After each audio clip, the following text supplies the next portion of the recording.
In the past 2 days or so, a lot of articles have came out about POTUS's pick for Supreme Court, and those of us who have been paying attention are complaining. At least most of us are, that I've noticed. The president decided to choose a gentleman by the name of Merrick Garland.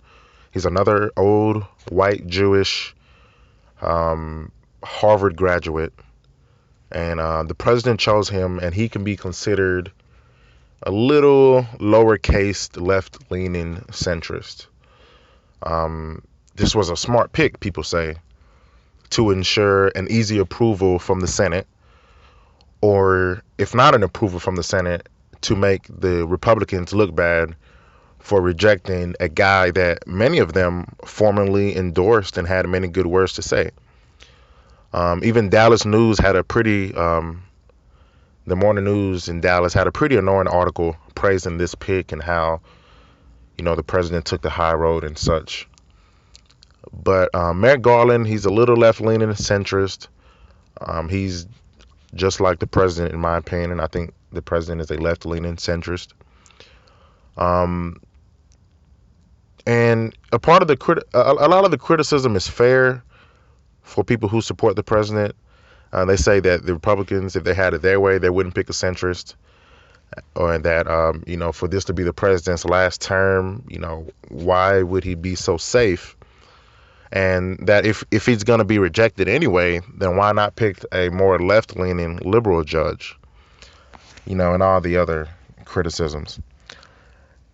I've been over the president many years ago, so those thoughts really didn't come to my mind. I wasn't really let down by the president. I wasn't really expecting a lot from the president. I've been over him many years ago. I don't care about his politics or the situation. I don't really try to rationalize. I don't really care about the president. I don't really care about President Obama. I want to make that clear. My focus is on the image that history will give him, or how will history portray him in 10 years when our kids will be reading about the first black president. The president was ultimately a centrist who did a lot of weird things that were good. He got rid of Don't Ask, Don't Tell. That was one of the first things he did. Don't Ask, Don't Tell. And he didn't bomb Iran. I think that's his greatest feat, in my opinion, is not bombing Iran. But he did a lot of bad things too. He did the Trans-Pacific Partnership. He he extended the war in Afghanistan. He didn't end the war in Afghanistan. He did a lot of bad things. His drone policy was horrible. He was pretty hard against Edward Snowden. He did a lot of bad things. So while comparing, Malcolm X, an activist, to Obama, a politician, is very unfair. I think a few points can be made about this. Being President Obama doesn't write legislation, so he doesn't come up with ideas on his own and put them into law. He mostly looks at legislation from Congress, we presume, and he approves it, signs it, or he vetoes it, either or. He decides, which respective department will execute the law when it is written. So the president, since he can't write laws, he's at the least, he's supposed to be a voice for the people. And I don't think the president was a voice for Black America, if you consider yourself a part of Black America. He didn't talk about race until we really pushed for it. And then when he did talk about race, he talked about kids staying in school and, Black fathers being more involved in their life. And, the first Black president wasn't a voice for the millions of us who felt that race was still a big deal, who thought that we were still being mistreated because of the color of our skin. He didn't embody what I thought a lot of people my age thought experienced, and thought that should be said.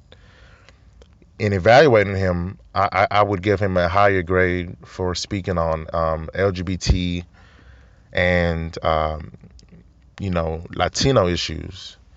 I give him like a C when it comes to speaking to issues that affects every black person. We always say that we're not monolithic people, which is true. No people is monolithic. No people are monolithic. But there are things that do affect every single black person as a group. Racism is a group practice. So regardless if we want to be seen as monolithic people or not, we are dealt with on a collective level, in a collective sense. So I don't feel like he was the proper voice for Black America. He was too compromising, take the high road, and even slightly effeminate president. There are more than enough images of black men who are effeminate and who take the high road and aren't radical and aren't vocal about what I think we should be vocal about. He didn't offer a masculine, strong-willed gentleman with fortitude to say what is right and to say what we all wanted to hear. If history judges you this way, and we look at what happened during his term, especially between 2014 and 2015, which was a traumatic period, I think, for black people who paid attention to the news, then that means that you didn't do the right thing. Being a high road in the middle president at a time when most black people were not doing well amounts to betrayal. Standing by while your mother or your niece is being raped, and you take the high road and decide to bring up domestic violence, and not the rape that happened against them, but you decide to bring up domestic violence during dinner next week or something, a week after they were raped, and you want to talk about domestic violence. I think that's betrayal. You are not saying what everyone knows needs to be said, and you are not saying what everyone knows is right.